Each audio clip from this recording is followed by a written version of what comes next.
건져내신다는 제목으로 말씀을 나누길 원합니다. 요셉이 애굽의 총리로 있을 때 이스라엘 백성들이 그 기근을 피하여서 애굽으로 내려옵니다. 그 동안에는 좀 편안하게 잘 살 수 있었습니다. 그런데 요셉이 죽고 난 다음에 새로운 왕조가 들었습니다. 제16왕조라고 하는데 힉속스 왕조라고 그렇게 얘기합니다. 주전 1550년에서 야간 180년 동안 애굽을 통치하는 그런 왕조입니다. 이스라엘 백성이 한 430년 동안 애굽에 있었다라고 그렇게 얘기하고 있습니다. 그런데 물론 430년 동안 종살이를 한 것은 아니었습니다. 우리가 이스라엘 역사의 근거가 되는 것은 솔로몬 왕의 통치 기간을 항상 이스라엘 백성의 역사의 출발점으로 보게 됩니다. 주전 970년에서 930년 사이 40년 동안 솔로몬이 통치를 했습니다. 그러면 출애굽이 이보다 480년 전에 일어났다라고 그렇게 얘기합니다. 그래서 주전 1446년에 이스라엘 백성들이 애굽을 떠나게 됩니다. 그러면 이것을 우리가 생각해 보면 이스라엘 백성들은 아마 1876년에서 1446년 아마 이 동안에 애굽에 있었을 것으로 보게 됩니다.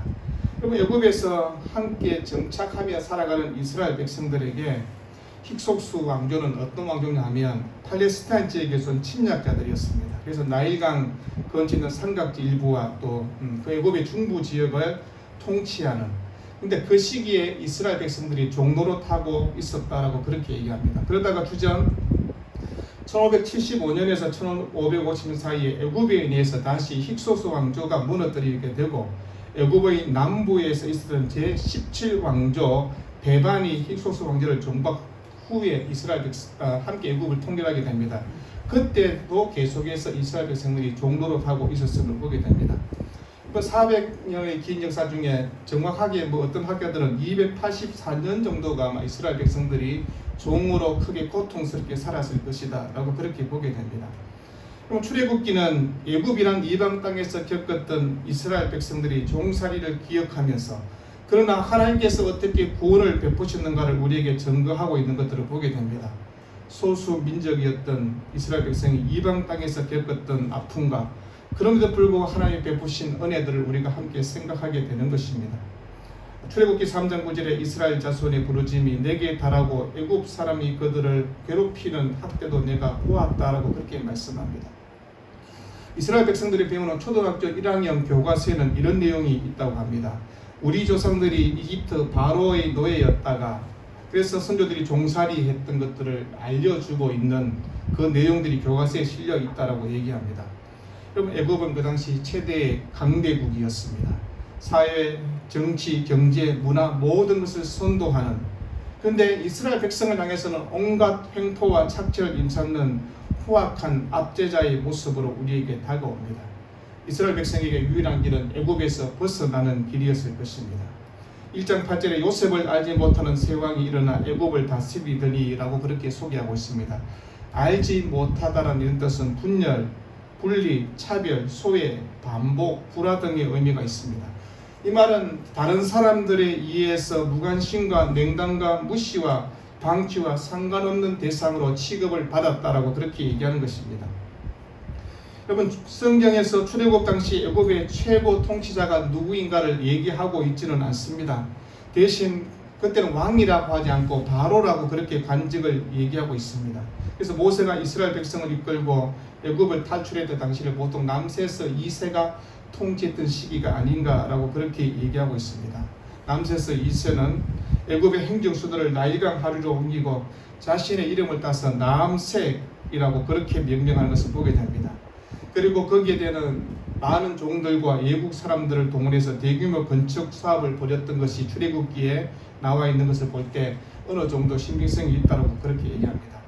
출애굽기 1장 11절에 비돔이라고 했습니다. 이스라엘 백성들이 애굽의 노예 생활 중에 건축한 성읍입니다. 람색은 애굽의 수도입니다. 그래서 갈대 상자를 눕혀서 나일강에 떠내려 보던, 그래서 그 바로의 공주가 발견된 그 성이 바로 남색, 그렇게 얘기하고 있습니다. 이번 이스라엘 백성의 입장을 조금 생각하면 지금 애굽에서 종살이하고 있습니다. 그리고 종살이하는 것이 아니라 아예 큰 성을 건축하는 데 다 동원되어서 강제 동원되어 큰 노역을 치르고 있는 것들을 보게 됩니다. 그러면서 새 왕이 등장하고 그러면서 이런 일들이 있다 하지만 계속해서 고난과 고초 가운데 있음을 보게 됩니다. 그래서 1장 11절에서 14절 보면 감독자를 세워가지고 그들을 향해서 계속해서 강제 노역을 시키는 것들을 보게 됩니다. 애굽의 북부성인 비동과 남색 금축에 이스라엘 백성들이 강제로 동원되었고 과중한 노동으로 시달리고 있는 것들을 보게 됩니다. 여러분, 애굽의 정부는 의도적이고 그런 계획 가운데 이스라엘 백성을 계속해서 수적 증가를 막고 있는 것이 오늘 성경에 나와 있는 것들을 보게 됩니다. 그리고 핍박을 하면 핍박을 당할수록 이스라엘 백성들은 더 숫자가 더 많이 번성하였다라고 그렇게 성경은 소개하고 있습니다. 애굽은 이스라엘 백성에게서 온갖 학대와 그리고 핍박을 하고 있음에도 불구하고 이스라엘 백성이 수가 늘어났다는 것이 무엇입니까? 오늘 1장 14절에 하였더라 라고 그렇게 말합니다. 이 말은 혹사시켰다 이런 뜻입니다. 얼마나 그 노동의 노역이 가혹했는가를 우리에게 보여줄 때 그 몸이 어스러질 정도로 그렇게 하였다는 것을 얘기합니다. 그러면 새로운 왕위에서 가해진 또 두 번째는 더 끔찍한 일을 우리에게 소개하고 있습니다. 1장 15절 16절 보면 왕은 끔찍한 명령을 내렸는데 산파들에게 이스라엘 산모가 만약에 남자아이를 낳으면 그 어머니가 알아채지 못하게 남자아이를 다 죽이라 그렇게 명령합니다. 인구 억제 정책을 펴면서 특별히 영아살인한 끔찍한 일을 애굽이 지금 벌이고 있는 것입니다. 그런데 성경은 두 산파 이름을 우리에게 소개하고 있습니다. 십부라 그리고 부하라는 두 산파였습니다. 십부라 아름답다는 뜻입니다. 부하란 말은 수려하다라는 이런 뜻을 갖고 있습니다. 근데 그 산파들은 하나님을 두려워하였다라고 그렇게 얘기합니다. 그래서 바로의 왕의 명령을 거역하고 하나님을 두려워하기 때문에 남자아이들을 살려주게 되는 것들을 보게 됩니다.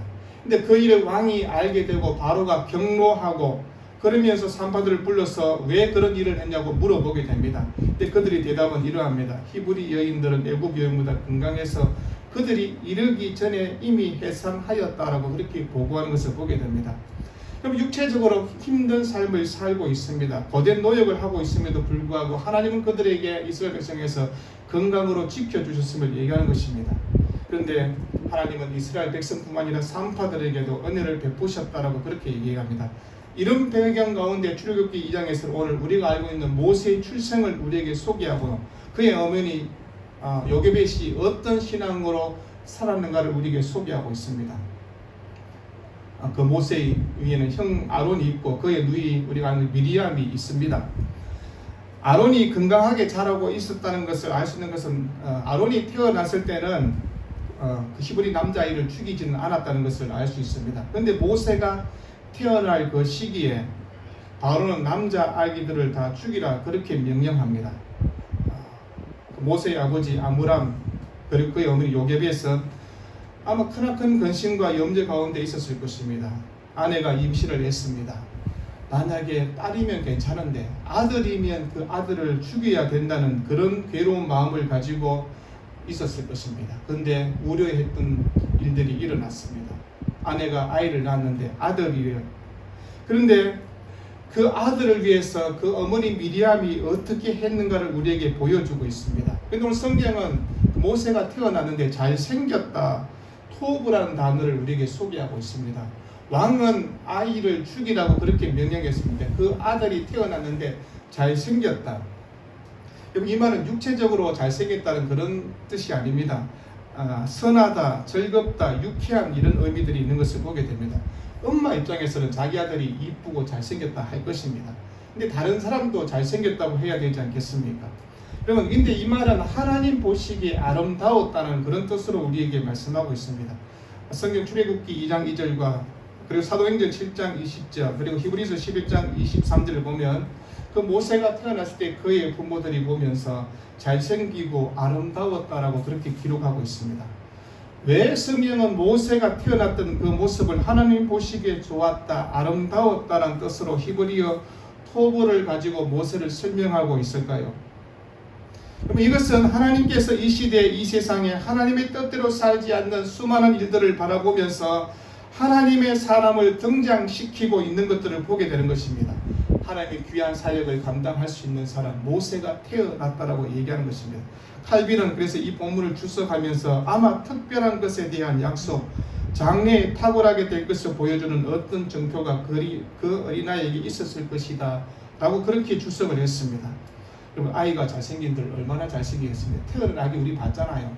뭘 그렇게 잘생기겠습니까? 그런데 하나님의 역사를, 하나님께서 행할 일들을 행할 아이가 태어났다라고 그렇게 얘기하는 것입니다. 그건 우리 향해서 믿음의 눈으로 보게 하는 것들을 보게 됩니다.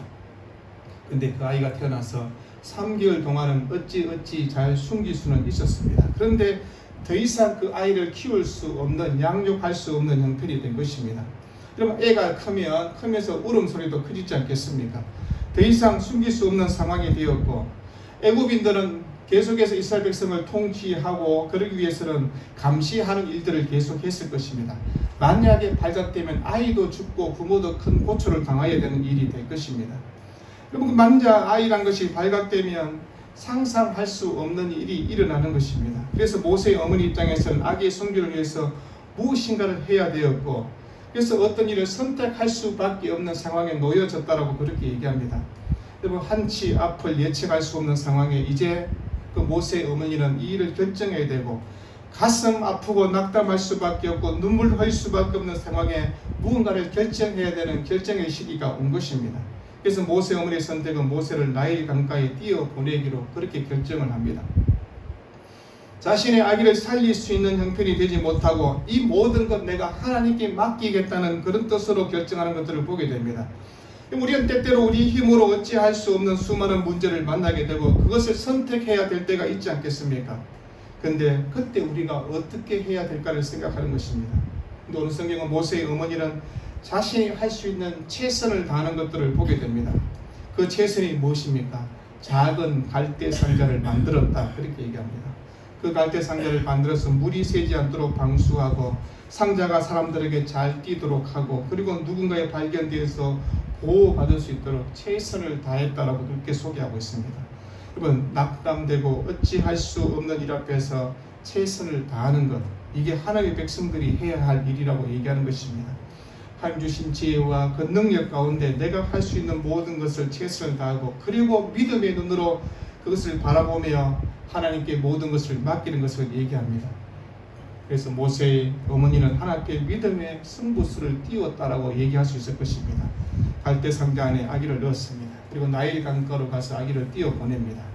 그럼 갈대 상자를 히브리어로 봄의 테바라고 그렇게 사용하고 있습니다. 테바라는 단어는 성경에 딱 2번 나오게 됩니다. 우리가 알고 있는 모세의 갈대 상자, 그리고 노아의 방주, 2개가 테바라는 그런 단어를 사용했습니다. 노아의 방주와 갈대 상자가 무슨 관계가 있습니까? 노아의 가족이 겪어했던 홍수도, 그리고 노아의 의지와 노력으로 해결할 수 없는 일이라는 것을 얘기하는 것입니다. 이 또한 모세의 갈대 상자도 마찬가지라는 것입니다. 자신의 노력이나 능력으로 해결할 수 없는 일 앞에, 여러분, 우리가 인생의 긴 터널에 빠질 때가 있지 않습니까? 앞이 하나도 보이지 않는다고 캄캄하다고 말할 때가 있습니다. 빛도 보이지 않고 어디로 가야 할지 모르는 막막한 상황이 있는 것입니다. 그럼 그때 우리는 내가 만든 갈대 상자 안에서 하나님이 일하시는 것을 보게 될 것이라고 그렇게 성경은 얘기하는 것입니다. 믿음은 우리의 상황을 뛰어넘었고 문제를 뛰어넘고 하나님의 뜻 안에서 문제가 풀리는 것을 보게 된다라고 그렇게 소개하는 것입니다. 아무리 힘든 상황이고 절망적이라 할고 정말 아프고 힘든다 할지라도 나에게 주어진 갈대 상자 안에서 믿음을 선포하고 하나님의 일하심을 보라고 그렇게 말씀하고 있는 것입니다. 그래서 히브리서 기자가 분명하게 모세의 부모가 어떤 믿음으로 했는가를 소개할 때 히브리서 11장 23절에서 26절은 믿음으로 모세가 났을 때 그 부모가 아름다운 아이임을 보고 석 달 동안 숨겨 왕의 명령을 무서워하지 아니하였으며 믿음으로 모세는 장성하여 바로의 공주의 아들이라 칭함받기를 거절하고 도리어 하나님의 백성과 함께 고난받기를 잠시 제약의 낙을 누린 것보다 더 좋아하고 그리스도를 위하여 받는 수모를 애굽의 모든 보화보다 더 큰 재물로 여겼으니 이는 상 주심을 바라봄이라고 그렇게 소개하고 있습니다. 내 힘으로 내 능력으로 감당할 수 있는 일들 앞에 믿음으로 하나님을 붙잡고 그 뒤에 모든 일들을 하나님께 맡기는 신앙을 우리에게 소개하고 있습니다. 근데 오늘 성경 우리에게 놀라운 한 장면을 소개하고 있지 않습니까? 작은 갈대 상자를 누가 발견했는가를 우리에게 얘기하고 있습니다. 바로의 딸이 발견했다라고 성경을 소개하고 있습니다. 이것이 좋은 소식입니까? 아니면 나쁜 소식입니까? 라고 말씀드릴 여러분은 다 좋은 소식이라고 얘기합니다. 왜냐하면 결과를 다 알고 있으니까 그렇습니다. 하지만 조금만 상상력을 동원해 보십시오. 그 당시 애굽의 시대로 돌아간다면 어떤 결과가 전개될지 뻔한 것입니다. 누가 히브리 남자아이를 다 죽이라고 명령했습니까? 아버지의 명령이고 왕의 명령입니다. 그러면 성경은 바로의 딸이 나일 강강에 나들이 왔는지 아니면 어떤 물놀이 왔는지를 정확히 얘기하고 있지는 않습니다. 근데 성경 2장 5절에 바로의 딸이 그 나일강 앞에 보면 목욕하러 왔다라고 소개하고 있습니다. 애굽의 왕궁에 목욕탕이 없었을까요? 라고 질문하면 어떻게 얘기하겠습니까? 고고학자들이 발견하니까 애굽의 왕궁에 좋은 목욕탕이 있었습니다. 여러분, 좋은 목욕탕이 있는데 왜 바로의 공주가 그 나일강에 목욕하러 왔을까요? 또 과거 우리 시대는요, 근데 특별히 목욕할 수 있는 일이 없으니까 명절 때 아니면 제사 때 아이들 그냥 다 목욕시키고 그렇게 했습니다. 근데 지금 국가의 중요한 행사라든가 아니면 재래의식이 있다 아니면 정결의식이 있다 했을 때 바로의 공주가 그 나일강에서 목욕했다는 것을 우리가 알 수 있습니다. 우리 흔히 이렇게 목욕 재개 그렇게 얘기합니다. 히브리어로 나하처라는 그런 단어를 씁니다. 옷에 얼룩을 지우고 땀을 씻는다는 그런 의미입니다. 그래서 성경에서는 정결의식과 관련돼서 이 단어를 사용하고 있습니다. 제사장들이 험하게 들어가기 전에 제사장과 그의 아들들은 반드시 씻어야 된다. 출애굽기 29장과 40장에 말하고 있습니다. 너는 아론과 그의 아들들을 회막문으로 데려다가 물로 씻기고 그렇게 얘기합니다. 번제단에 성소로 들어가기 전에 물두멍을 배치하고 그곳에서 손을 씻어라 그렇게 얘기합니다. 출애굽기 30장에 너는 물두멍 노수로 만들고 그 받침도 노수로 만들어 씻게 하되 그것을 회막과 제단 사이에 두고 그 속에 물을 담으라 그렇게 얘기합니다. 구약성경 레위기 제사법은 정결 판정을 받기 위해서 옷도 빨아야 되고 모든 털을 밀고 그리고 물로 몸을 씻어야 된다고 레위기 14장 8절에 말씀하고 있습니다. 그럼 아마 바로의 공주도 이런 이유로 아마 나일강에 왔을 것으로 보는 것입니다. 그런데 중요한 것은 바로의 딸이 갈대 상자 사이에 있는 갈대 상자를 발견했다는 것입니다. 근데 발견하고 그냥 지나갈 수 있잖아요. 갈대 상자 안에 그러면서 지나가 버리면 될 것입니다. 그런데 갈대 상자를 발견한 후에 본문 5절에 시녀를 보내어 가져다가라고 그렇게 얘기합니다. 6절에 그 아기를 보고 오라고 그렇게 얘기합니다. 그런데 아기가 우는지라 타이밍이 이렇게 절절하게 하나씩 이어지는 것들을 보게 됩니다. 그러고 난 다음에 공주의 반응입니다. 그를 불쌍히 여기려되 이는 히브리 사람의 아기로다. 누가 이 공주에게 이런 마음을 주었을까를 한번 생각해 보십시오. 하나님의 인도하심과 하나님의 주권이 우리 안에 이렇게 증거되고 있다는 것을 보여주는 것입니다. 하나님께서 그 작은 갈대 상자와 그 안에 있는 아기까지도 함께 하고 계신다는 것을 우리에게 말씀하는 것입니다. 그러면 작은 상자가 물살에 휩쓸려 떠내려갈 수 있잖아요. 그런데 떠내려가지 않고 강가가에 머물러 있었다고 얘기하는 것입니다. 애굽강에는 나일강에는 우리가 아는 것처럼 악어떼가 있지 않습니까? 그 악어떼가 아기의 생명을 위협할 수도 있었을 것입니다. 상자를 공격할 수도 있고요. 그런데 그런 일이 전혀 일어나지 않았습니다. 여러분, 다른 사람도 아닌 바로의 공주가 목욕하러 왔고 그 시간 그 장소에 왔다는 그 타이밍을 한번 보십시오. 그리고 바로의 공주가 불쌍히 여겼다고 그렇게 성경은 소개하고 있습니다. 그러면서 그 아이를 기르겠다는 마음을 묻게 됩니다. 왜 그런 긍휼의 마음을 갖게 되었을까요? 누가 그런 마음을 주셨는가를 생각해 보십시오. 그래서 바로의 공주에게 나아가 그 아기를 위해서 젖먹일 여인을 구해오겠다고 누가 제안을 하고 있는가를 보십시오. 모세의 누이가 그렇게 했습니다. 그리고 모세의 어머니는 아기의 목숨을 하나님께서 살려주실 것을 믿고 간절하게 기도했다라고 우리에게 소개하고 있습니다. 하나님은 하나님의 놀라운 계획 가운데 아기를 도우셨고 바로의 공주가 발견하게 하셨고 아기를 향한 긍휼의 마음을 갖게 하셨고 그래서 성경은 이 일에 누가 함께 했는가를 보라고 얘기하고 있습니다. 너의 창조자 너를 만드신 하나님이 함께 하고 계신다는 것입니다. 아기를 건져내고 불쌍히 여기는 것에 끝나지 않고 2장 10절에 그 아기가 자라매 바로의 딸에게로 데려가니 그가 그의 아들이 되니라고 애국 왕의 왕자가 되었다고 소개하는 것입니다. 여러분, 죽음의 위기 앞에 있지 않습니까? 갈대 상자와 방주를 만드신 하나님, 우리를 가장 안전한 곳으로 인도하시고 보호하시는 분이 누구인가를 보라고 얘기하고 있습니다. 하나님은 사람의 마음을 움직이시고 전능하신 하나님이시며 우리를 대적하고 위험에 빠뜨린 사람을 통하여서도 하나님은 역사하시는 분이라고 우리에게 말씀하고 있는 것입니다. 아버지 바로는 죽이겠다고 했습니다. 근데 그 딸은 살리겠다는 마음을 갖게 된 것입니다. 잠언 16장 7절에 사람의 행위가 여호와를 기쁘시게 하면 그 사람의 원수라도 그와 더불어 화목하게 하시느니라고 말씀하고 있습니다. 내가 하나님을 위해서 거룩한 결단과 헌신 가운데 살아가면 하나님은 나의 원수라도 나와 더불어 화목하게 해주시겠다고 말씀하는 것입니다. 하나님이 행하시지 않으면 우리의 모든 계획은 물거품이 될 것이며 모든 관계가 뒤죽박죽 것입니다. 그런데 하나님이 함께 하시면 엉킨 실타래처럼 꼰 인생도 너무 쉽게 풀릴 것이며 나를 대적하는 원수도 화목하게 되는 것입니다. 이런 믿음으로 시작한 모세의 어머니의 그 상대를 역청과 나무진으로 물이 들어오지 않도록 했다는 것을 얘기할 때 역청은 히브리어로 몸값, 속전이라는 그런 뜻이 있습니다. 역청을 치렀다는 것은 속죄하다는 의미며 갈대상자와 노아의 방주에 치렀던 역청은 속죄를 위하여서 오셔서 십자가 지신 예수 그리스도를 우리에게 상징적으로 보여주고 있는 것입니다. 갈대상자와 노아의 방주에 발랐던 역청은 물이 들어오지 않도록 했습니다. 사람이 살 수 있도록 만든 것입니다. 예수 그리스도의 보혈과 은혜는 우리에게 구원의 은혜며 천국의 소망이며 하나님께로 나아가는 길을 우리에게 보여주고 있는 것입니다.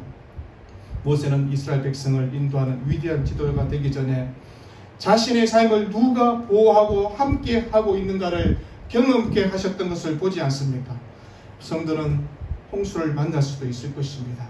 사람들의 시기 앞에 죽음의 위기도 우리에게 다가올 수 있을 것입니다. 그러나 우리를 보호하시고 인도하시고 함께 하시는 분이 누구인가를 보라고 얘기하는 것입니다. 당장 내 문제가 해결되지 않는다 할지라도 왕은 남자아이가 태어나면 죽이라고 명령하고 모든 것이 위기처럼 보인다 할지라도 예수 그리스도의 보혈의 은혜를 붙들고 가는 사람은 가장 안전하고 행복한 인생이 될 것이라고 말씀하는 것입니다. 우리가 하나님의 자녀가 되었지 않습니까? 이와 하나님의 자녀가 시시한 존재가 아니라는 것입니다. 애굽의 공주의 아들로 삼아진 왕자가 되었습니다. 그런데 우리는 하나님의 아들과 딸이 되었는 것에 대해서 얼마나 실감하고 살고 계십니까? 하나님은 작은 갈대상자까지도 주관하시고 인도하시고 보호하시는 분이라면 우리의 인생을 분명히 책임지시고 함께 하시는 하나님인 것을 얘기하는 것입니다. 때로는 우리가 살아가면서 손을 놓아버리고 싶은 때도 있지 않겠습니까? 그러나 우리를 붙들고 계시는 분이 누구인가를 보라고 얘기하는 것입니다. 세상이 무너질 것처럼 힘든 일이 있다 할지라도 내 힘으로 어찌할 수 있는 일 앞에 좌절하고 절망하고 낭망할 때도 하나님은 그 힘들고 어려운 상황 가운데 나를 붙들고 계신다고. 여러분, 우리에게 가장 원하시는 뜻이 무엇인가를 생각해 보십시오. 하나님을 붙드는 것입니다.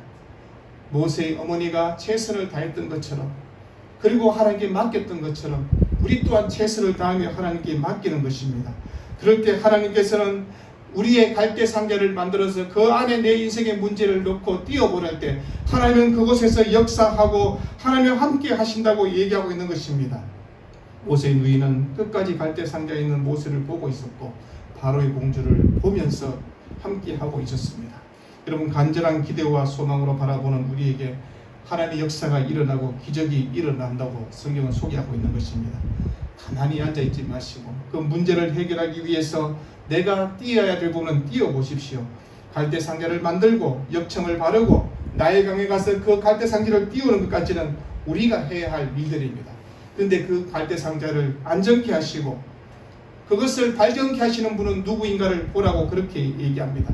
그 다음은 하나님이 일하신다. 우리가 하면 우리 하는 것으로 끝날 수 있습니다. 그런데 우리가 최선을 다하고 그 다음은 하나님께 맡기는 것입니다. 하나님이 준비하시고 사람을 보내시고 기적을 만드는 것을 보라고 오늘 우리에게 본문은 얘기하고 있는 것입니다. 여러분, 언제나 믿음으로 우리가 반응하며 하나님께 집중하며 하나님의 뜻을 찾아갈 때 하나님 우리를 건져 주신다고 말씀했습니다. 여러분, 이 은혜 가운데 한 주간 살아갈 때 우리의 수많은 일들이 있을 것입니다. 하나님 앞에 내 작은 갈대상자를 한번 만들어 보시고 그것을 띄워보시고 하나님이 내 인생 가운데 어떻게 역사하고 기적을 만드시는가를 우리가 경험할 때 하나님은 살아계시는구나, 하나님은 나의 아버지시구나, 이걸 경험하게 될 것입니다. 그런 은혜로 살아가는 복된 삶이 되기를 우리 주 이름으로 축원드립니다. 기도하겠습니다.